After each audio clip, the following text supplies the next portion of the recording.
ಕಳೆದ 15 ದಿವಸದಿಂದ ಜಗತ್ತಲ್ಲಿ ಎಲ್ಲಾ ಕಡೆ ಒಂದೇ ಸುದ್ದಿ, ಇರಾನ್ ಇಸ್ರೇಲ್ ವಾರ್. אנחנו בימים היסטוריים, ימים שירשמו בתולדות ישראל. במבצע שאגת הערים, השאגה שלנו הולכת ומתגברת.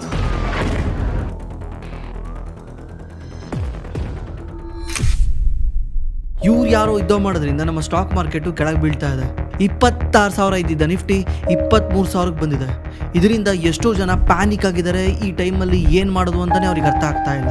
ಈ ತರ ಫೀಲಿಂಗು ನಿಮಗೆ ಮಾತ್ರ ಅಲ್ಲ, ನಮಗೂ ಕೂಡ ಇರುತ್ತೆ. ಮನುಷ್ಯ ಅಂದಮೇಲೆ ಮನುಷ್ಯನಿಗೆ ಭಯ ಇದ್ದೇ ಇರುತ್ತೆ. ಈ ಭಯ ಹೋಗಿಸ್ಬೇಕಂದ್ರೆ ನಾವು ಇತಿಹಾಸನ ಅರ್ಥ ಮಾಡ್ಕೊಬೇಕು. ಇತಿಹಾಸದಲ್ಲಿ ಯಾವ ರೀತಿ ಇನ್ವೆಸ್ಟರ್ ಯೋಚನೆ ಮಾಡ್ತಿದ್ರು ಅಂತ ಅದನ್ನ ಅರ್ಥ ಮಾಡ್ಕೊಬೇಕಂದ್ರೆ ಅಷ್ಟೊಂದು ಪರ್ಫೆಕ್ಟ್ ಡೇಟಾ ಇಲ್ಲ. ಬಟ್ ಒಬ್ಬ ವ್ಯಕ್ತಿ ಇದ್ದಾನೆ, ಆ ವ್ಯಕ್ತಿ ಕಳೆದ 60 ವರ್ಷದಿಂದ ಈ ಥರ ನಾನಾ ಕ್ರಾಶ್ಗಳನ್ನ ನೋಡಿದ್ದಾನೆ. ಅದು ಯಾರು ಅಂದರೆ ವಾರನ್ ಬಫೆಟ್. 1965ರಿಂದ ಎವ್ರಿ ಇಯರು ಅವ್ರ ಇನ್ವೆಸ್ಟರ್ಸ್ಗೆ ಒಂದು ಲೆಟರ್ ಬರೀತಾರೆ. ಈ ವರ್ಷ ನಾನು ಏನು ಮಾಡ್ತಾ ಇದ್ದೀನಿ, ಈ ವರ್ಷ ನಾನು ಮಾರ್ಕೆಟ್ನ ಯಾವ ರೀತಿ ಥಿಂಕ್ ಮಾಡ್ತೀನಿ ಅಂತ ಎವ್ರಿ ಇಯರ್ ಲೆಟರ್ ಬರೀತಾರೆ. ಇದುವರೆಗೂ ಅವ್ರ ಲೆಟ್ರ್ ಬರೆಯೋದನ್ನ 1 ವರ್ಷ ಕೂಡ ಮಿಸ್ ಮಾಡಿಲ್ಲ. ಅದಕ್ಕೆ ನನಗೇನು ಐಡಿಯಾ ಬಂತು ಅಂದರೆ, ಮೇಜರ್ ಜಗತ್ತಲ್ಲಿ 5 ಕ್ರ್ಯಾಶ್ಗಳಿದ್ದಾವೆ. 1973ರಲ್ಲೊಂದು, 1987ರಲ್ಲೊಂದು, ಮತ್ತೆ 2000 ಇಸ್ವಿನಲ್ಲೊಂದು, 2008 ಮತ್ತೆ ಕೋವಿಡ್ ಕ್ರಾಶ್ 2020 ಈ 5 ಕ್ರ್ಯಾಶಲ್ಲಿ ಈ ವ್ಯಕ್ತಿ ಯಾವ ರೀತಿ ರಿಯಾಕ್ಟ್ ಮಾಡಿರ್ಬೋದು, ಆ ಟೈಮಲ್ಲಿ ಇವ್ರು ಏನು ಮಾತಾಡಿರ್ಬೋದು ಅನ್ನೋದ್ರ ತಿಳ್ಕೊಳೋದಕ್ಕೆ ನನಗೆ ತುಂಬ ಕುತೂಹಲ ಆಗ್ತಾ ಇತ್ತು. ಅದಕ್ಕೆ ನಾನೇನು ಮಾಡಿದೆ, ಡೇಟಾ ಕಲೆಕ್ಟ್ ಮಾಡಿದೆ. ಈ 5 ವರ್ಷದ ಆನ್ಯುವಲ್ ರಿಪೋರ್ಟ್ನ ಡೌನ್ಲೋಡ್ ಮಾಡ್ಕೊಂಡು ನೋಡೋಕ್ಕೆ ಸ್ಟಾರ್ಟ್ ಮಾಡಿದೆ. ಬಟ್ ನೋಡ್ತಾ ನನಗೆ ಗೊತ್ತಾಗಿದ್ದೇನೆಂದರೆ ಕಂಪ್ಲೀಟ್ಲಿ ಶಾಕಿಂಗ್. ಹಾಗಿದ್ರೆ ಅಂಥದ್ದೇನಿದೆ ಈ ಲೆಟ್ರಲ್ಲಿ? ನನಗೊಂದು ಆನ್ಸರ್ ಮಾಡಿ. ಮಾರ್ಕೆಟ್ ಬೀಳೋ ಟೈಮಲ್ಲಿ ನಿಮ್ಗೆ ಯಾವ ರೀತಿ ಫೀಲಿಂಗ್ ಬರುತ್ತೆ ಅಂತ ಹೇಳಿ, ಕೆಳಗಡೆ ಕಾಮೆಂಟ್ ಮಾಡಿ. ಯಾಕಂದರೆ ಎಲ್ಲರ ಫೀಲಿಂಗು ಕೂಡ ಸೇಮ್ ಇರುತ್ತೆ. ಮಾರ್ಕೆಟ್ ಬೀಳೋ ಟೈಮಲ್ಲಿ ನಮ್ಗೆ ಯಾವುದೇ ರೀತಿ ನಂಬಿಕೆ ಇರಲ್ಲ ಈ ಮಾರ್ಕೆಟ್ ಬಗ್ಗೆ. ಅದರಲ್ಲೂ ನಮ್ಮ ಇಂಡಿಯಾದಲ್ಲಿ ಸ್ಟಾಕ್ ಮಾರ್ಕೆಟಲ್ಲಿ ನಾವು ಎಂಟ್ರಿ ಆಗ್ತಿರೋರು ಎಲ್ಲರೂ ಆಲ್ಮೋಸ್ಟ್ ಹೊಸಬ್ರು. ಸ್ಟಾಕ್ ಮಾರ್ಕೆಟ್ ಅನ್ನೋದೇ ನಮಗೆ ಹೊಸದಿದ್ದಂಗೆ. ಇದರಿಂದ ಮಾರ್ಕೆಟ್ ಬೀಳ್ಬೇಕಾದ್ರೆ ನಮಗೆ ಫುಲ್ ಪ್ಯಾನಿಕ್ ಆಗುತ್ತೆ, ಭಯ ಆಗ್ತಾ ಇರುತ್ತೆ, ಏನು ಮಾಡೋದು ಅಂತ ಗೊತ್ತಾಗ್ತಾ ಇರಲ್ಲ. ಬಟ್ ನಿಮ್ಗೊಂದು ವಿಷಯ ಹೇಳ್ಬೇಕಂದ್ರೆ, ಈ ರೀಸೆಂಟ್ಲಿ ವಾರಿಂದ ಏನು ಬಿತ್ತಲ್ಲ ಮಾರ್ಕೆಟು, ಅದು ಏನೂ ಅಲ್ಲ, ಜಸ್ಟ್ 10% ಅಷ್ಟೇ ಮಾರ್ಕೆಟ್ ಬಿದ್ದಿರೋದು. ಇತಿಹಾಸ ಹೇಳುತ್ತೆ ಎವ್ರಿ ವರ್ಷ ಮಾರ್ಕೆಟು 10% ಕೆಳಗೆ ಬೀಳುತ್ತೆ. 5 ವರ್ಷಕ್ಕೊಂದ್ಸಲ 20% ಬಿದ್ದೇ ಬೀಳುತ್ತೆ. 10 ವರ್ಷಕ್ಕೊಂದ್ಸಲ ಮಿನಿಮಮ್ 50% ಬಿದ್ದೇ ಬೀಳುತ್ತೆ ಅಂತ. 2008ರಲ್ಲೂ 50% ಬಿದ್ದಿತ್ತು. 2020ರಲ್ಲೂ ಕೂಡ ಆಲ್ಮೋಸ್ಟ್ 40% ಬಿದ್ದಿತ್ತು. ಈ ಥರ 10-20% ಮಾರ್ಕೆಟ್ಗೆ ನಾರ್ಮಲ್ಲು. ಬಟ್ ನಾವು ಮಾರ್ಕೆಟ್ಗೆ ಹೊಸಬ್ರಾಗಿರೋದ್ರಿಂದ ಯಾವ ರೀತಿ ರಿಯಾಕ್ಟ್ ಮಾಡೋದು ಗೊತ್ತಾಗಲ್ಲ. ಈ ಥರ ಫಾಲ್ಗಳನ್ನ ಯಾವ ರೀತಿ ತಡ್ಕೊಬೇಕು ಅಂತ ಗೊತ್ತಿಲ್ಲ. ಅದಕ್ಕೆ ನಾವೇನು ಮಾಡಬೇಕು, ಈ ಸ್ಟಾಕ್ ಮಾರ್ಕೆಟಲ್ಲಿ ಎಕ್ಸ್ಪರ್ಟ್ ಅಂತ ಯಾರು ಇರ್ತಾರಲ್ಲ, ಅವರು ಇಂಥ ಡೌನ್ ಫಾಲಲ್ಲಿ ಯಾವ ರೀತಿ ಥಿಂಕ್ ಮಾಡ್ತಾ ಇದ್ರು, ಯಾವ ರೀತಿ ಯೋಚನೆ ಮಾಡ್ತಿದ್ರು ಅನ್ನೋದನ್ನ ನೋಡಿ ಕಲಿಬೇಕು. ಅದಕ್ಕೆ ಬೆಸ್ಟ್ ಪಬ್ಲಿಕಲಿ ಸಿಗೋ ಡೇಟಾ ಪ್ರಕಾರ ವಾರನ್ ಬಫೆಟ್. ಯಾಕಂದರೆ ವಾರನ್ ಬಫೆಟ್ ಬಗ್ಗೆ ನಿಮಗೆ ಪಬ್ಲಿಕಲಿ ಡೇಟಾ ಸಿಗುತ್ತೆ, ಬೇರೆಯವ್ರ ಬಗ್ಗೆ ಸಿಗಲ್ಲ. ವಾರನ್ ಬಫೆಟ್ 1965ನಲ್ಲಿ ಒಂದು ಕಂಪ್ನಿನ ಲಾಂಚ್ ಮಾಡ್ತಾರೆ. ಇದ್ರ ಬಗ್ಗೆ ನಿಮಗೆಲ್ಲ ಗೊತ್ತಿರುತ್ತೆ ಆಲ್ರೆಡಿ, ಅದು ಬರ್ಕ್ಷೈರ್ ಹಾಥ್ವೇ ಅಂತ. ಅದಕ್ಕಿಂತ ಮುಂಚೆಯಿಂದನೂ ವಾರನ್ ಬಫೆಟ್ ಇನ್ವೆಸ್ಟ್ ಮಾಡ್ಕೊಂಡು ಬರ್ತಿದ್ದಾರೆ. ಬಟ್ ಪ್ರೊಫೆಷ್ನಲಿ ಇವರು 1965ಇಂದ ಸ್ಟಾರ್ಟ್ ಮಾಡ್ತಾರೆ. ಇವ್ರು ಸ್ಟಾರ್ಟ್ ಮಾಡಿರೋ ನೆಕ್ಸ್ಟ್ 8 ವರ್ಷದಲ್ಲೇ ಮಾರ್ಕೆಟು ಕ್ರ್ಯಾಶ್ ಆಗುತ್ತೆ. ಸುಮಾರು 50% ಮಾರ್ಕೆಟು ಡೌನ್ ಆಗುತ್ತೆ. ಅದು 1973ರಲ್ಲಿ. ಆಗ ಗಲ್ಫ್ ವಾರ್ ನಡೀತಾ ಇರುತ್ತೆ ಜಗತ್ತಲ್ಲಿ. ಅವಾಗ ಆಯಿಲ್ ಪ್ರೈಸು ಸಡನ್ಲಿ ಮೇಲೋಗ್ತಾ ಇರುತ್ತೆ. ಇದರಿಂದ ಅಮೆರಿಕದಲ್ಲಿ ತುಂಬಾ ಇನ್ಫ್ಲೇಷನ್ ಆಗಿರುತ್ತೆ, ತುಂಬಾ ಜನ ಕೆಲಸ ಕಳ್ಕೊಂಡಿರ್ತಾರೆ. ಈ ರೀಸನ್ ಇಂದ ಮಾರ್ಕೆಟು 50% ಕೆಳಗೆ ಬೀಳುತ್ತೆ. ಈ ವಿಡಿಯೋ ಕಂಟಿನ್ಯೂ ಮಾಡೋಕ್ಕಿಂತ ಮುಂಚೆ ನಿಮ್ಗೆಲ್ಲರಿಗೂ ಅನ್ಸಿರುತ್ತೆ ಮಾರ್ಕೆಟ್ ಬೀಳೋದೇನೆ ಬಿಗ್ಗೆಸ್ಟ್ ರಿಸ್ಕ್ ಅಂತ. ಯಾಕಂದ್ರೆ ನಮ್ಮ ಪೋರ್ಟ್ಫೋಲಿಯೋ ಡೌನ್ ಆಗುತ್ತೆ, ನಮ್ಮ SIP ಇನ್ವೆಸ್ಟ್ಮೆಂಟ್ ಡೌನ್ ಆಗುತ್ತೆ, ಮತ್ತೆ ನಮ್ಮ ಸ್ಟ್ರೆಸ್ ಕೂಡ ಇನ್ಕ್ರೀಸ್ ಆಗುತ್ತೆ. ನಾಳೆ ಇದೇ ರೀತಿ ಡೌನ್ ಆಗ್ತಾ ಹೋದ್ರೆ ಏನ್ ಮಾಡೋದು ಅಂತ. ಬಟ್ ನಾನು ನಿಮ್ಗೊಂದು ವಿಷಯ ಹೇಳ, ಮಾರ್ಕೆಟು ಯಾವಾಗ ಬಿದ್ದಿದೆ, ಎಲ್ಲಾ ಟೈಮಲ್ಲೂ ರಿಕವರ್ ಆಗಿದೆ. ಬಟ್ ನಮ್ಮ ಲೈಫಲ್ಲಿ ಯಾವಾಗಲೂ ರಿಕವರ್ ಆಗಲಿಲ್ಲದ ಒಂದೇ ಒಂದು ವಿಷಯ ಅಂದರೆ ನಮ್ಮ ಇನ್ಕಮ್. ಅಂದರೆ ನಾನು ಮನೆಯಲ್ಲಿ ಸೋಲ್ ಅರ್ನರ್ ಆಗಿರ್ತೀನಿ, ನನಗೇನಾದರೂ ಆಗ್ಬಿಟ್ರೆ ನಮ್ಮ ಎಂಟೈರ್ ಫ್ಯಾಮಿಲಿಯ ಇನ್ಕಮ್ಮೇ ಕೊಲ್ಯಾಪ್ಸ್ ಆಗಿಬಿಡುತ್ತೆ, ಮತ್ತು ನಮ್ಮ ಫ್ಯಾಮಿಲಿಗೆ ಇನ್ಕಮ್ಮೇ ಇಲ್ದಂಗೆ ಆಗುತ್ತೆ. ಇದು ಸ್ಟಾಕ್ ಮಾರ್ಕೆಟ್ ಕೆಳಗೆ ಬರೋದಕ್ಕಿಂತ ದೊಡ್ಡ ರಿಸ್ಕ್. ಬಟ್ ಇದನ್ನು ತುಂಬ ಜನ ಇಗ್ನೋರ್ ಮಾಡ್ತಾರೆ. ಅದಕ್ಕೇನೆ ಇನ್ವೆಸ್ಟ್ ಮಾಡೋದು ಎಷ್ಟು ಮುಖ್ಯನೋ ನಮ್ಮ ಇನ್ಕಮ್ನ ಪ್ರೊಟೆಕ್ಟ್ ಮಾಡ್ಕೊಳೋದು ಅಷ್ಟೇ ಮುಖ್ಯ. ಇದಕ್ಕೆ ಸೊಲ್ಯೂಷನ್ ಅಂದರೆ Axis Max Life term insurance. ಯಾಕಂದರೆ ತುಂಬ ಕಡಿಮೆ ಬೆಲೆಗೆ ನಿಮ್ಗೊಂದು ಒಳ್ಳೆ ಕವರ್ ಸಿಗುತ್ತೆ. ಅಂದರೆ 595 ರೂಪಾಯಿ ಪರ್ ಮಂತ್ ಪೇ ಮಾಡಿದ್ರೆ ನಿಮ್ಗೆ ಅಪ್ ಟು 1 ಕೋಟಿವರೆಗೂ ಕವರ್ ಸಿಗುತ್ತೆ. ಮತ್ತು ನೀವೇನಾದರೂ ಸ್ಯಾಲ್ರಿಡ್ ಆಗಿದ್ರೆ ಫಸ್ಟ್ ಇಯರ್ ನಿಮಗೆ ಫ್ಲಾಟ್ 15% ಡಿಸ್ಕೌಂಟ್ ಸಿಗುತ್ತೆ. ಮತ್ತು ನೀವೇನಾದರೂ ವುಮೆನ್ ಆಗಿರೋದಕ್ಕೆ ಲೈಫ್ ಟೈಮ್ 15% ಡಿಸ್ಕೌಂಟ್ ಸಿಗುತ್ತೆ. ಇದ್ರ ಜೊತೆಗೆ ಫಸ್ಟ್ ಇಯರು 15% ಸ್ಯಾಲ್ರಿಡ್ ಡಿಸ್ಕೌಂಟ್ ಕೂಡ ಸಿಗುತ್ತೆ. ಮತ್ತೆ ಈ ಆಕ್ಸಿಸ್ ಮ್ಯಾಕ್ಸ್ ಲೈಫ್ ಅವ್ರದ್ದು ಬೆಟರ್ ಏನಂದ್ರೆ ಇವ್ರದ್ದು ಕ್ಲೈಮ್ ಸೆಟಲ್ಮೆಂಟ್ ರೇಷಿಯೋ 99.7 ಇದೆ. ಅಂದ್ರೆ 1000 ಕ್ಲೈಮ್ ಏನಾದ್ರು ಬಂದ್ರೆ ಅದರಲ್ಲಿ 997 ಕ್ಲೈಮ್ ನ ಇವರು ಸೆಟಲ್ ಮಾಡ್ಕೊಟ್ಟಿದ್ದಾರೆ ಅಂತ ಅರ್ಥ. ಮತ್ತೆ ಇವರು ಎಲಿಜಿಬಲ್ ಕ್ಲೈಮ್ಗಳಿಗೆ just 3 hour claim settlement promise ಮಾಡ್ತಾರೆ. ಇದ್ರ ಜೊತೆಗೆ ನಿಮಗೆ ಸ್ಪೆಷಲ್ ಎಕ್ಸಿಟ್ ವ್ಯಾಲ್ಯೂ ಬೆನಿಫಿಟ್ ಕೂಡ ಸಿಗುತ್ತೆ. ಅಂದ್ರೆ ನೀವು ಕಟ್ಟಿರೋ ದುಡ್ಡಿಗೆ 100% ನೀವು ವಾಪಸ್ ತಗೊಳ್ಬಹುದು. ನೀವೇನಾದ್ರೂ ಪರ್ಫೆಕ್ಟ್ ಫೈನಾನ್ಷಿಯಲ್ ಪ್ಲಾನಿಂಗ್ ಮಾಡ್ಬೇಕಂದ್ರೆ ಜಸ್ಟ್ ರಿಟರ್ನ್ ಹಿಂದೆ ಹೋಗೋದಲ್ಲ, ಫಸ್ಟ್ ಇನ್ಕಮ್ ನ ಪ್ರೊಟೆಕ್ಟ್ ಮಾಡಬೇಕು. ಇನ್ಕಮ್ ಪ್ರೊಟೆಕ್ಟ್ ಮಾಡಿದ್ರೆ ನಮ್ಮ ಫ್ಯಾಮಿಲಿ ಪ್ರೊಟೆಕ್ಟ್ ಆಗುತ್ತೆ. ಅದಕ್ಕೆ ನೀವು ಈ ಟರ್ಮ್ ಇನ್ಶೂರೆನ್ಸ್ ನ ಕಂಪಲ್ಸರಿ ತಗೊಳ್ಳೇಬೇಕು. ನೀವೇನಾದ್ರೂ ಈ Axis Max Life term insurance ನ ಬೈ ಮಾಡಂಗಿದ್ರೆ ನಮ್ಮ ಡಿಸ್ಕ್ರಿಪ್ಷನ್ ಅಲ್ಲಿ ಲಿಂಕ್ ಇರುತ್ತೆ, ಆ ಲಿಂಕ್ ಯೂಸ್ ಮಾಡ್ಕೊಂಡು ನೀವು ಬೈ ಮಾಡಬಹುದು. ಆ ಟೈಮಲ್ಲಿ ವಾರ್ ಮಾತ್ರ ಅಲ್ಲ, ಅಮೆರಿಕಾಗೆ 2-3 ವಿಷಯ ಹಿಂದಿಂದೇನೆ ಕಾಡ್ತಾ ಇರುತ್ತೆ. ಮೊದಲನೇದು ವಾರ್ ಆದ್ರೆ, ಎರಡನೇದು ಇನ್ಫ್ಲೇಷನ್, ಮೂರನೇದು ಬಂದ್ಬಿಟ್ಟು ಅಮೆರಿಕ ಗೋಲ್ಡ್ ಸ್ಟ್ಯಾಂಡರ್ಡ್ ನ ರಿಮೂವ್ ಮಾಡಿರುತ್ತೆ ನಿಕ್ಸಾನ್ ಪ್ರೆಸಿಡೆಂಟ್ ಆದಾಗ. ಇದರಿಂದ ಹಿಂದಿಂದೇನೆ ಅಮೆರಿಕನ್ ಸ್ಟಾಕ್ ಮಾರ್ಕೆಟ್ಗೆ ಹೊಸ ಶಾಕ್ ಬರ್ತಾ ಇರುತ್ತೆ. ಆ ಟೈಮಲ್ಲಿ ಕೊಕೋ ಕೋಲಾ $149 ಇಂದ $44 ಬಂದಿರುತ್ತೆ. ಆಗ ತುಂಬಾ ಜನ ಇನ್ವೆಸ್ಟರ್ಸ್ ಮಾರ್ಕೆಟ್ ಬಿಟ್ಬಿಟ್ಟು ಎದುರ್ಕೊಂಡು ಓಡೋಗ್ತಾ ಇರ್ತಾರೆ. ಬಟ್ ಈ ವ್ಯಕ್ತಿ ಆ ಟೈಮಲ್ಲಿ ಮಾರ್ಕೆಟ್ ಅಲ್ಲಿ ಕಾಲಿಡ್ತಾನೆ. 1973 ವಾರನ್ ಬಫೆಟ್ ಶೇರ್ ಹೋಲ್ಡರ್ಸ್ಗೆ ಇದ್ರ ಬಗ್ಗೆ ಲೆಟರ್ ಏನ್ ಬರ್ದಿಲ್ಲ. ಬಟ್ ಆ ಟೈಮಲ್ಲಿ ವಾರನ್ ಬಫೆಟ್ ಏನ್ ಮಾಡ್ತಾರೆ, ವಾಷಿಂಗ್ಟನ್ ಪೋಸ್ಟ್ ಅನ್ನೋ ಒಂದು ಕಂಪ್ನಿಯ ಸಿಇಒಗೆ ಒಂದು ಲೆಟರ್ ಬರೀತಾರೆ. ನಿಮ್ಮ ಕಂಪ್ನಿಯ ಶೇರ್ ಪ್ರೈಸು ತುಂಬಾ ಅಂಡರ್ ವ್ಯಾಲ್ಯೂಡ್ ಆಗಿದೆ, ನಾರ್ಮಲ್ ಅಂಡರ್ ವ್ಯಾಲ್ಯೂಡ್ ಅಲ್ಲ, ಓವರ್ ಅಂಡರ್ ವ್ಯಾಲ್ಯೂಡ್ ಆಗಿದೆ. ಓವರ್ ವ್ಯಾಲಿಡ್ ತರನೇ ಇದು ಓವರ್ ಅಂಡರ್ ವ್ಯಾಲಿಡ್ ಆಗಿದೆ ಅಂತ ಒಂದು ಲೆಟ್ರು ಬರೀತಾರೆ. ಲೆಟ್ರು ಬರೆದಾದ್ಮೇಲೆ ಇವ್ರ ಈ ಕಂಪ್ನಿನಲ್ಲಿ 9% ಸ್ಟೇಕ್ ನ ಬೈ ಮಾಡ್ತಾರೆ. ಆಗ Washington post market cap $80 million ಇರುತ್ತೆ. ವಾಷಿಂಗ್ಟನ್ ಪೋಸ್ಟ್ ಬಂದ್ಬಿಟ್ಟು ಒಂದು ನ್ಯೂಸ್ ಪೇಪರ್ ಸೆಲ್ ಮಾಡೋ ಕಂಪ್ನಿ. ಇದ್ರ ಹತ್ರ 4 ಟಿವಿ ಸ್ಟೇಷನ್ಗಳು ಇರ್ತವೆ, ಮತ್ತೆ ಮ್ಯಾಗಝಿನ್ಗಳು ಇರ್ತವೆ. ಇದು one of the great business ಆಗಿರುತ್ತೆ. ಬಟ್ ಅವಾಗ ಮಾರ್ಕೆಟ್ ಈ ಅಂಡರ್ಲೈನ್ ಬಿಸ್ನೆಸ್ ಎಷ್ಟು ವ್ಯಾಲ್ಯೂ ಮಾಡುತ್ತೆ ಅಂತ ಗೊತ್ತಿಲ್ದಲೇನೆ ಮಾರ್ಕೆಟ್ ಎದುರ್ಕೊಂಡು ಸೆಲ್ ಮಾಡ್ತಾನೆ ಇರುತ್ತೆ. ಇದನ್ನ ವಾರನ್ ಬಫೆಟ್ ಅರ್ಥ ಮಾಡ್ಕೊಂತಾರೆ. ವಾರನ್ ಬಫೆಟ್ ಇದನ್ನ 1977 ನ್ಯೂಸ್ ಲೆಟರ್ ಅಲ್ಲಿ ಹೇಳಿದ್ದಾರೆ. ಏನಂದ್ರೆ ಅವ್ರ ಟೈಮಲ್ಲಿ ಈ ವಾಷಿಂಗ್ಟನ್ ಪೋಸ್ಟ್ ಬೈ ಮಾಡಿದಾಗ ಈ ಕಂಪ್ನಿಯ ಮಾರ್ಕೆಟ್ ಕ್ಯಾಪ್ $80 ಮಿಲಿಯನ್ ಇರುತ್ತೆ. ಬಟ್ ಈ ಕಂಪ್ನಿಯ ರಿಯಲ್ ವ್ಯಾಲ್ಯೂ ಬಂದ್ಬಿಟ್ಟು ಮಿನಿಮಮ್ ಅಂದ್ರೂ $400 ಇಂದ $500 ಮಿಲಿಯನ್ ಇರುತ್ತೆ. ನಾನು ಈ ಕಂಪ್ನಿನ ಹೋಗ್ಬಿಟ್ಟು ಯಾರನ್ನ ಈ ಕಂಪ್ನಿನಲ್ಲಿ ಕೆಲಸ ಮಾಡ್ತಿರೋ ಎಕ್ಸ್ಪರ್ಟ್ ಕೈಲಿ ಸೆಲ್ ಮಾಡಕ್ ಹೋದ್ರೆ ಈ ಕಂಪ್ನಿನ ಹತ್ರ ಮಿಷಿನರಿಗಳು, ಲ್ಯಾಂಡ್, ಬರೀ ಇದ್ರ ವ್ಯಾಲ್ಯೂನೇ $400 to $500 ಮಿಲಿಯನ್ ಹೋಗ್ತಿತ್ತು ಅಂತ ವಾರನ್ ಬಫೆಟ್ ಕ್ಯಾಲ್ಕುಲೇಟ್ ಮಾಡ್ತಾರೆ. ಕ್ಯಾಲ್ಕುಲೇಟ್ ಮಾಡಿ ಈ ಕಂಪ್ನಿನಲ್ಲಿ $10 ಮಿಲಿಯನ್ ಇನ್ವೆಸ್ಟ್ ಮಾಡ್ತಾರೆ. ಅಂದ್ರೆ ನಾವ್ ಈಗಿನ ರುಪಿಗೆ ಕನ್ವರ್ಟ್ ಮಾಡಿದ್ರೆ 90 ಕೋಟಿ ಆಗುತ್ತೆ. ಮುಂದೆ ಹೋಗಿ ಈ ಕಂಪ್ನಿ ವಾರನ್ ಬಫೆಟ್ಗೆ 9,000% ರಿಟರ್ನ್ ಕೊಡುತ್ತೆ. ಯಾಕಂದ್ರೆ ವಾರನ್ ಬಫೆಟ್ ಈ ತರ ಮಾರ್ಕೆಟ್ ಬಿದ್ದಾಗ ಅಂಡರ್ ವ್ಯಾಲಿಡ್ ಕಂಪ್ನಿಗಳನ್ನ ಬೈ ಮಾಡ್ತಾ ಇರ್ತಾರೆ. ಅಂದ್ರೆ ಮಾರ್ಕೆಟ್ ಇರೋದೇ ಹಿಂಗೇನೆ. ಮಾರ್ಕೆಟ್ ಪ್ಯಾನಿಕ್ ಅಲ್ಲಿ ಯಾವ್ದು ನಿಜ ಯಾವ್ದು ಸುಳ್ಳು ಏನು ಯೋಚನೆ ಮಾಡಲ್ಲ.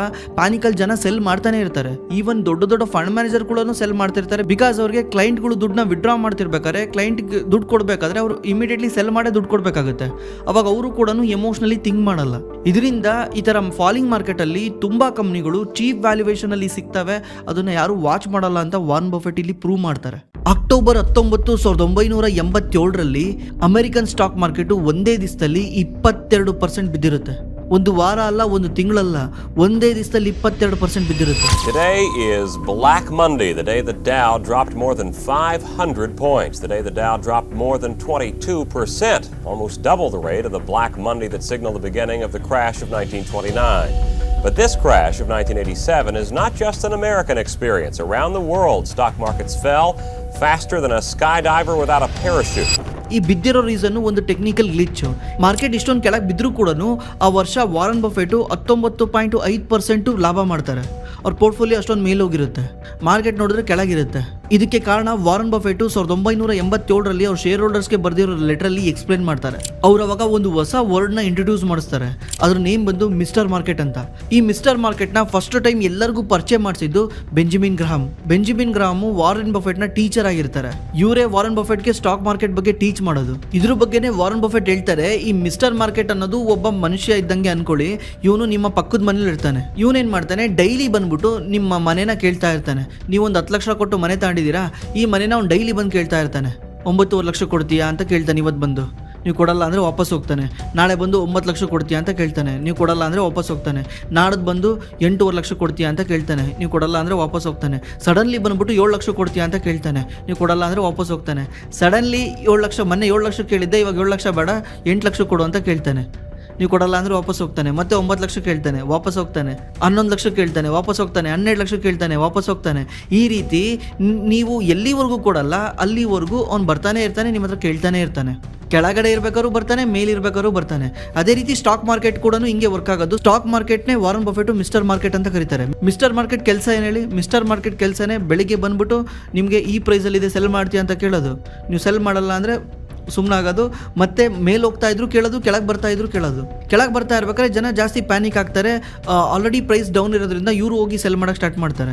ಯಾಕೆ ಕೆಳಗೆ ಬರ್ತಿದೆ, ಏನು ಕೆಳಗೆ ಬರ್ತಿದೆ, ಯಾವ ರೀಸನ್ನು ತಿಳ್ಕೊಂಡೇ ಜನ ರಿಯಾಕ್ಟ್ ಮಾಡೋಕೆ ಸ್ಟಾರ್ಟ್ ಮಾಡ್ತಾರೆ. ಅದೇ ರೀತಿನೇ 1987ರಲ್ಲೂ ಆಗಿತ್ತು. ಆಗಿನ ಕಾಲದಲ್ಲಿ ಮೋಸ್ಟ್ ಆಫ್ ದಿ ಸ್ಟಾಕ್ ಮಾರ್ಕೆಟ್ನ ಇನ್ಶೂರೆನ್ಸ್ ಕಂಪ್ನಿಗಳು ಓನ್ ಮಾಡ್ತಾ ಇದ್ವು. ಇನ್ಶೂರೆನ್ಸ್ ಕಂಪ್ನಿಗಳು ಸ್ಟಾಕ್ಸ್ನ ಬೈ ಸೆಲ್ ಮಾಡ್ತಾ ಇದ್ವು. ಇವ್ರು ಏನು ಮಾಡಿದ್ರು, ಆ ಟೈಮಲ್ಲಿ ಒಂದು ಸಿಸ್ಟಮ್ನ ಬಿಲ್ಡ್ ಮಾಡಿದ್ರು. ಆ ಸಿಸ್ಟಮ್ಗೆ ಹೇಳಿದ್ರು, ಯಾವುದನ್ನ ಪ್ರೈಸ್ ಕೆಳಗೆ ಬರ್ತಾ ಇದ್ರೆ ಅದನ್ನ ನೀನು ಸೆಲ್ ಮಾಡಬೇಕು ಅಂತ. 100 ರೂಪಾಯಿ ಇರೋದೇನಾದ್ರು 98ಕ್ಕೆ ಬಂದರೆ ಇದು ಸೆಲ್ ಮಾಡಾಕ್ಬಿಡುತ್ತೆ.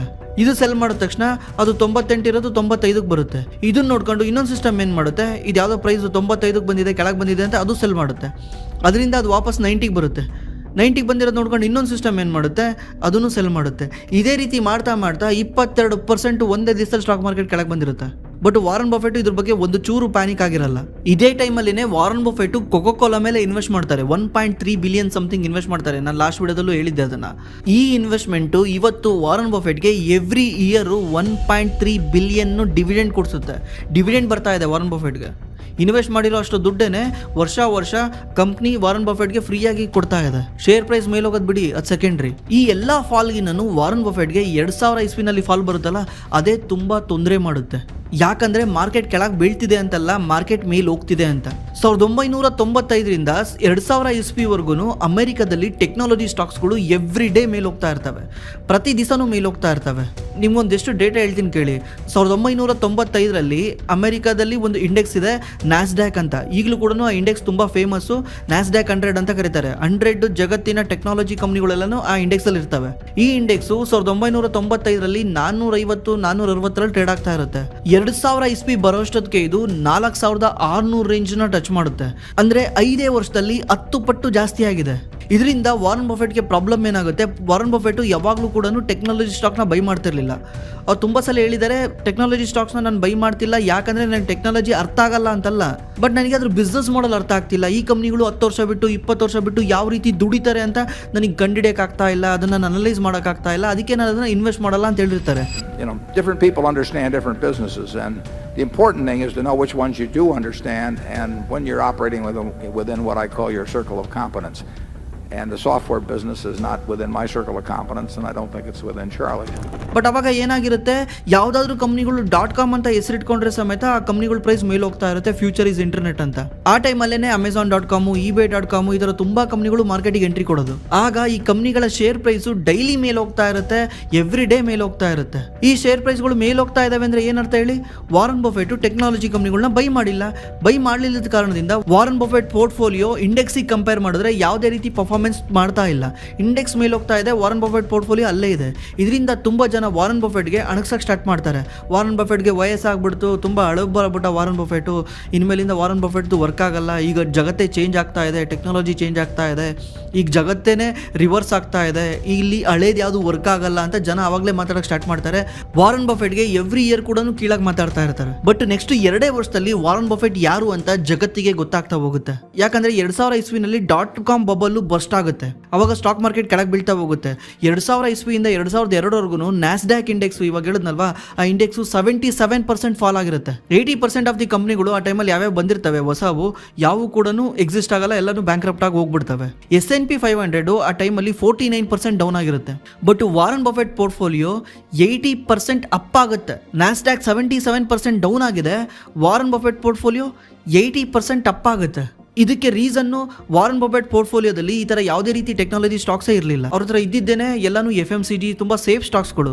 ಅಂದರೆ Gillette, Washington Post, Coca Cola, American Express ಇದೇ ರೀತಿ ಶೇರ್ಸ್ಗಳಿರ್ತವೆ.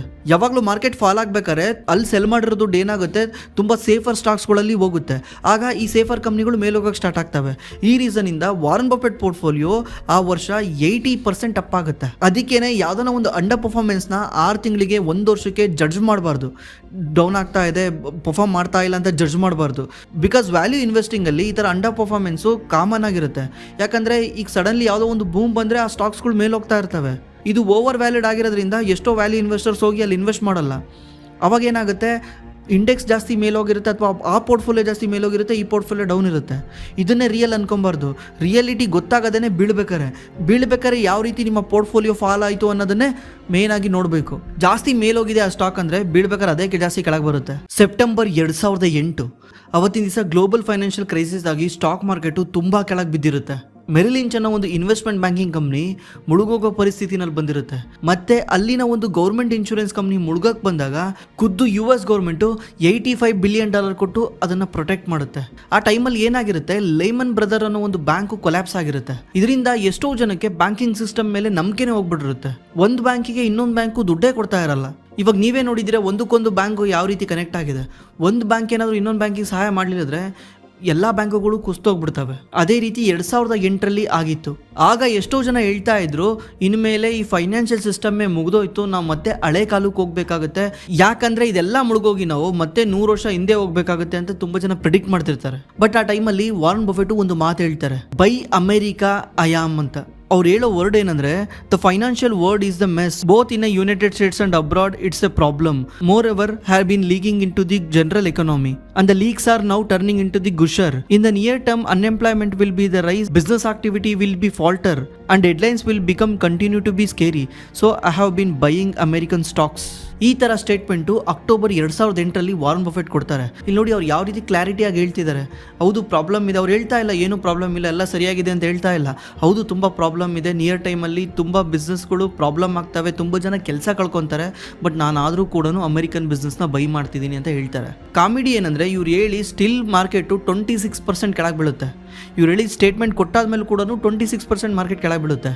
ಬಟ್ ಅವ್ರು ಪ್ಯಾನಿಕ್ ಆಗಲ್ಲ, ಅಲ್ಲೂ ಕೂಡ ಬೈ ಮಾಡ್ತಾರೆ. ಇವತ್ತಲ್ಲಿ ಬೈ ಮಾಡಿರೋ ಸ್ಟಾಕ್ಸ್ಗಳು 300% 400% ರಿಟರ್ನ್ ಕೊಟ್ಟಿದ್ದಾವೆ.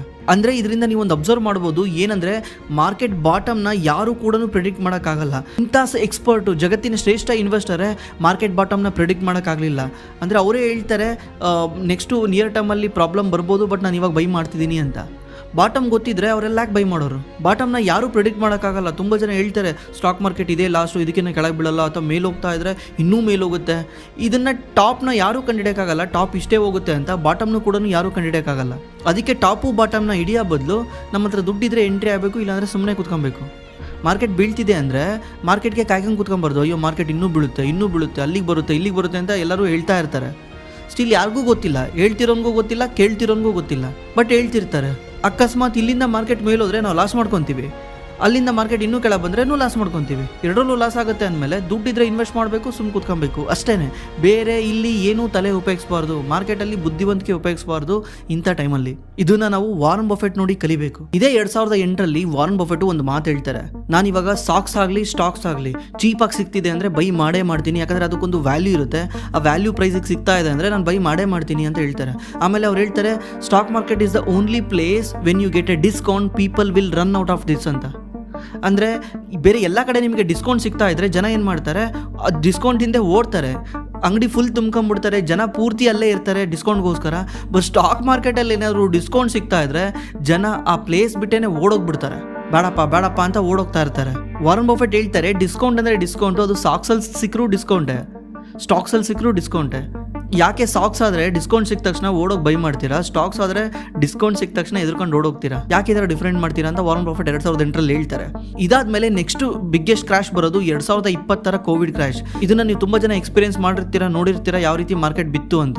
ಆ ಟೈಮಲ್ಲಿ ವಾರನ್ ಬಫೆಟ್ ತಾನು ಮಾಡಿರೋ ಮಿಸ್ಟೇಕ್ಸ್ನ ಒಪ್ಕೊಂತಾರೆ. ಯಾಕಂದ್ರೆ ಇದಕ್ಕಿಂತ ಮುಂಚೆ ಇವ್ರು ಜಾಸ್ತಿ ಏರ್ಲೈನ್ ಕಂಪ್ನಿಗಳಲ್ಲಿ ಇನ್ವೆಸ್ಟ್ ಮಾಡಿರ್ತಾರೆ, ಇವ್ರು ಏರ್ಲೈನ್ ಕಂಪ್ನಿಗಳನ್ನ ಸೆಲ್ ಮಾಡ್ತಾರೆ. ಆ ಟೈಮಲ್ಲಿ ಇವರು ಹೋಗಿ by at low price by ಮಾಡಿ ಕಮ್ಮಿ ಸಿಗ್ತಿದೆ ಅಂತ ಬೈ ಮಾಡಲ್ಲ, ಸೆಲ್ ಮಾಡ್ತಾರೆ, ಎಕ್ಸಿಟ್ ಮಾಡ್ತಾ ಬರ್ತಾರೆ. ಯಾಕಂದರೆ ಅವ್ರಿಗೆ ಅರ್ಥ ಮಾಡ್ಕೊತಾರೆ ಬಿಸ್ನೆಸ್ ಮಾಡಲ್ಲ.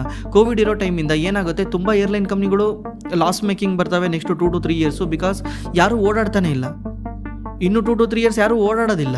ಇದರಿಂದ ಈ ಏರ್ಲೈನ್ ಕಂಪ್ನಿಗಳು ಮತ್ತು ಈ ಥರ ಏರ್ಲೈನ್ನ ತಯಾರು ಮಾಡೋ ಕಂಪ್ನಿಗಳು ನಲ್ಲಿ ಭಾಳ ಇನ್ವೆಸ್ಟ್ ಮಾಡಿರ್ತಾರೆ. ಬೋಯಿಂಗು ಮತ್ತು ಏರ್ ಬಸ್ ಇದರಲ್ಲೆಲ್ಲ ಇನ್ವೆಸ್ಟ್ ಮಾಡಿರ್ತಾರೆ. ಈಗ ಸಡನ್ಲಿ ಅವ್ರಿಗೆ ಆರ್ಡರ್ ಬರೋಲ್ಲ. ಅದಕ್ಕೆ ಅವ್ರು ಏನು ಮಾಡ್ತಾರೆ, ಅವ್ರ ಮಿಸ್ಟೇಕ್ನ ಅಕ್ಸೆಪ್ಟ್ ಮಾಡಿ 2020 ಈ ಏರ್ಲೈನ್ ಬಿಸ್ನೆಸ್ಗಳನ್ನ ಸೆಲ್ ಮಾಡ್ತಾರೆ. ಅದನ್ನ ಬಂದು ಇವರು ಇನ್ವೆಸ್ಟರ್ ಲೆಟ್ರಲ್ಲಿ ಹೇಳ್ಕೊತಾರೆ. ಮತ್ತೆ ಇದೇ ಆನ್ಯುವಲ್ ಮೀಟಿಂಗಲ್ಲಿ ವಾರನ್ ಬಫೆಟ್ ಹೇಳ್ತಾರೆ, Nothing can basically stop America. The American miracle, the American magic has always prevailed. I was convinced of this World War II during the Cuban Missile Crisis and 9/11 and financial crisis. In the end, the answer is never bet against America ಅಂತ. ಅಂದರೆ ನೀವು ಯೋಚನೆ ಮಾಡಿ Warren Buffett ಎಷ್ಟು patriotic ಆಗಿದ್ರು ಅಂತ. ನೀವೇನಾದರೂ stock ಮಾರ್ಕೆಟಲ್ಲಿ ದುಡ್ಡು ಮಾಡಬೇಕಂದ್ರೆ, ನೀವೇನಾದರೂ ಇಂಡಿಯಾದಲ್ಲಿ ಬಿಸ್ನೆಸ್ ಮಾಡಿನೂ ದುಡ್ಡು ಮಾಡಬೇಕಂದ್ರೆ, ಎಂಡ್ ಆಫ್ ದ ಡೇ ನೀವು ಈ ದೇಶದಲ್ಲಿ ಇದ್ದೀರಾ, ಈ ದೇಶದಲ್ಲಿ ನೀವು ದುಡ್ಡು ಮಾಡಬೇಕಂದ್ರೆ ನೀವು ದೇಶನ ನಂಬಬೇಕು. ಯಾವ ರೀತಿ ನಂಬಬೇಕಂದ್ರೆ ಕುರುಡನ್ ಥರ ನಂಬಬೇಕು. ನೀವು ಇಲ್ಲಿ ಡೌಟ್ ಪಟ್ಟರೆ ನೀವು ದುಡ್ಡು ಹಾಕಲ್ಲ. ಇಲ್ಲಿ ದುಡ್ಡು ಹಾಕೋದಂದ್ರೆ ಏನು, ಜಸ್ಟ್ ಮಾರ್ಕೆಟಲ್ಲಿ ದುಡ್ಡು ಹಾಕ್ದಂಗೆ, ಒಂದು ಶಾಪ್ ಹಾಕಿದ್ರು ದುಡ್ಡು ಹಾಕ್ದಂಗೆ. ನೀವು ಯಾವುದೋ ಒಂದು ಅಂಗಡಿ ಓಪನ್ ಮಾಡ್ತಿದ್ದೀರಾ, ಅಂಗಡಿನಲ್ಲಿ 10-20 ಲಕ್ಷ ಇನ್ವೆಸ್ಟ್ ಮಾಡ್ತಿದ್ದೀರಾ ಅಂದ್ರೂ ದುಡ್ಡು ಹಾಕ್ದಂಗೆ. ನೀವು ಇಂಡಿಯಾ ಮೇಲೆ ಡೌಟ್ ಪಟ್ಟರೆ, ಇಂಡಿಯನ್ ಜನಗಳ ಮೇಲೆ ಡೌಟ್ ಪಟ್ಟರೆ ಇಂಡಿಯಾದಲ್ಲಿ ದುಡ್ಡು ಮಾಡೋಕ್ಕೆ ಆಗಲ್ಲ. ಅದೇ ರೀತಿ ವಾರನ್ ಬಫೆಟು ಅಮೆರಿಕಾನ ನಂಬಿರ್ತಾರೆ, ಅಮೆರಿಕಾನ ಬ್ಲೈಂಡ್ಲಿ ನಂಬಿರ್ತಾರೆ. ಈಗ ನೀವು ಇಂಡಿಯಾ ಅಂತ ಬಂದರೆ, ಈಗ ನೀವು ಇಂಡಿಯಾ ಕಂಪೇರ್ ಮಾಡಿದ್ರೆ, you should believe in India. ಇಂಡಿಯಾನ ನಂಬಲೇಬೇಕು 100%. ಇಲ್ಲ ಅಂದರೆ ನೀವು ಇಂಡಿಯಾದಲ್ಲಿ ದುಡ್ಡು ಮಾಡೋಕ್ಕಾಗಲ್ಲ. ಏನೇ ಮಾಡಿ ದುಡ್ಡು ಮಾಡೋಕ್ಕಾಗಲ್ಲ. ಬಿಸ್ನೆಸ್ ಮಾಡಿ, ವ್ಯಾಪಾರ ಮಾಡಿ, ಸ್ಟಾಕ್ ಮಾರ್ಕೆಟಲ್ಲಿ ಇನ್ವೆಸ್ಟ್ ಮಾಡಿ, ಏನೇ ಮಾಡಿದ್ರು ನೀವು ಇಂಡಿಯಾನ ನಂಬಲಿಲ್ಲದ್ರೆ ನೀವು ದುಡ್ಡು ಮಾಡೋಕ್ಕಾಗಲ್ಲ. ಅದಕ್ಕೆ ನಮ್ಮ ಮಾತುಗಳು ಯಾವಾಗ್ಲೂ ಪ್ರೋ ಇಂಡಿಯಾ ಅನಿಸುತ್ತೆ. ನೀವೇನು ಅನ್ಕೊತೀರಾ, ಒಬ್ರೊಬ್ರು ನಾವು ಪ್ರೋ ಗೌರ್ಮೆಂಟ್ ಅನ್ಕೊತೀರಾ, ಗೌರ್ಮೆಂಟ್ ಪರ ಮಾತಾಡ್ತಿದ್ದೀವಿ ಅನ್ಕೊತೀರಾ. ಇಂಡಿಯಾನ ಹೊಗಳಿದ್ರೆ ಗೌರ್ಮೆಂಟ್ ಪರನೇ ಅನಿಸುತ್ತೆ. ಅಲ್ಲಿ ಸೆಂಟ್ರಲಲ್ಲಿ ಯಾರು ಕುಂತಿರ್ತೀರೋ ಅವ್ರ ಪರನೇ ಅನಿಸುತ್ತೆ. ನಾವೇನಾದರೂ ಇಂಡಿಯಾ ಹೊಗಳ್ಬೇಕಾರೆ ಅಲ್ಲಿ ಕಾಂಗ್ರೆಸ್ ಕುಂತಿದ್ರೆ ನೀನು ಕಾಂಗ್ರೆಸ್ ಪರ ಅನಿಸುತ್ತೆ. ಅದೇ ರೀತಿ ನಾವೇನಾದರೂ ಇಂಡಿಯಾ ಹೊಗಳ್ಬೇಕಾರೆ ಅಲ್ಲಿ BJP ಕುಂತಿದ್ರೆ BJP ಪರ ಅನಿಸುತ್ತೆ, JDS ಕುಂತಿದ್ರೆ JDS ಪರ ಅನಿಸುತ್ತೆ. ಇಲ್ಲಿ ನಾವು ಯಾವ ರಾಜಕೀಯ ಪಕ್ಷನ ಇಷ್ಟಪಡಲ್ಲ, ನಾವು ಇಷ್ಟಪಡೋದು ನಮ್ಮ ದೇಶನ. ಯಾಕಂದರೆ ನನ್ನ ದೇಶ ನನಗೆ ಊಟ ಹಾಕುತ್ತೆ, ನನ್ನನ್ನು ಬೆಳೆಸುತ್ತೆ. ನೀವು ಇಂಡಿಯಾದಲ್ಲಿ ದುಡ್ಡು ಮಾಡಬೇಕಂದ್ರೆ ದೇಶ ಪ್ರೇಮಿ ಆಗಲೇಬೇಕು. ಈ 5 ಕ್ರೈಸಿಸಲ್ಲಿ ಜಗತ್ತಿನ ಅತಿ ಶ್ರೇಷ್ಠ ಇನ್ವೆಸ್ಟರ್ ಯಾವ ರೀತಿ ರಿಯಾಕ್ಟ್ ಮಾಡಿದ್ರು ಅಂತ ನಿಮ್ಗೊಂದು ಪಿಕ್ಚರ್ ಸಿಕ್ಕಿರುತ್ತೆ, ಮತ್ತು ಇದರಿಂದ ನಿಮಗೊಂದು ಕ್ಲಾರಿಟಿ ಸಿಕ್ಕಿರುತ್ತೆ. ಈ ವಿಡಿಯೋ ನೋಡ್ಕೊಂಡು ಏನು ಕಲ್ತ್ರಿ ಅನ್ನೋದನ್ನು ದಯವಿಟ್ಟು ಕೆಳಗಡೆ ಕಾಮೆಂಟ್ ಮಾಡಿ. ಯಾಕಂದರೆ ಈ ಥರ ಹೊಸ ಕಾನ್ಸೆಪ್ಟ್ ವಿಡಿಯೋನ ನನಗೆ ಮಾಡಬೇಕಂತ ಇಷ್ಟ, ಬಟ್ ಎಷ್ಟು ಜನಕ್ಕೆ ಇಷ್ಟ ಆಗುತ್ತೆ, ಎಷ್ಟು ಜನಕ್ಕೆ ಇಷ್ಟ ಆಗಲ್ಲ ಅಂತ ಗೊತ್ತಿಲ್ಲ. ಅದಕ್ಕೇ ದಯವಿಟ್ಟು ಕೆಳಗೆ ಕಾಮೆಂಟ್ ಮಾಡಿ ನಿಮ್ಗೆ ಇದು ಇಷ್ಟ ಆಯ್ತಾ ಇಲ್ಲ ಅಂತ. ಮತ್ತು ನಿಮ್ಗೇನಾದರೂ ಸ್ಟಾಕ್ ಮಾರ್ಕೆಟಲ್ಲಿ ಇನ್ವೆಸ್ಟ್ ಮಾಡೋಕ್ಕೆ ಹೆಲ್ಪ್ ಬೇಕಿದ್ರೆ ನಮ್ಮ ಡಿಸ್ಕ್ರಿಪ್ಷನಲ್ಲಿ ಗೂಗಲ್ ಫಾರ್ಮ್ ಇದೆ. ಆ ಗೂಗಲ್ ಫಾರ್ಮಲ್ಲಿ ನೀವು ನಿಮ್ಮ ಡೀಟೇಲ್ನ ಎಂಟ್ರಿ ಮಾಡಿದ್ರೆ ನಮ್ಮ ಟೀಮ್ ನಿಮಗೆ ಕಾಲ್ ಮಾಡಿ ಹೆಲ್ಪ್ ಮಾಡ್ತಾರೆ. ನಾನು ಅವಾಗಲೇ ಹೇಳ್ದಂಗೆ ನಿಮ್ಮ ಫ್ಯಾಮಿಲಿನ ನೀವು ಪ್ರೊಟೆಕ್ಟ್ ಮಾಡಬೇಕಂದ್ರೆ ನೀವೊಂದು ಟರ್ಮ್ ಇನ್ಶೂರೆನ್ಸ್ ಬೈ ಮಾಡಲೇಬೇಕು. ನೀವೇನಾದರೂ ಈ ಆಕ್ಸಿಸ್ ಮ್ಯಾಕ್ಸ್ ಲೈಫ್ ಟರ್ಮ್ ಇನ್ಶೂರೆನ್ಸ್ನ ಬೈ ಮಾಡಬೇಕಂಗಿದ್ರೆ ನಮ್ಮ ಡಿಸ್ಕ್ರಿಪ್ಷನಲ್ಲಿ ಲಿಂಕ್ ಇರುತ್ತೆ, ಆ ಲಿಂಕ್ ಯೂಸ್ ಮಾಡ್ಕೊಂಡು ಬೈ ಮಾಡಿ. Thanks for watching. ಮತ್ತೆ ಸಿಗೋಣ.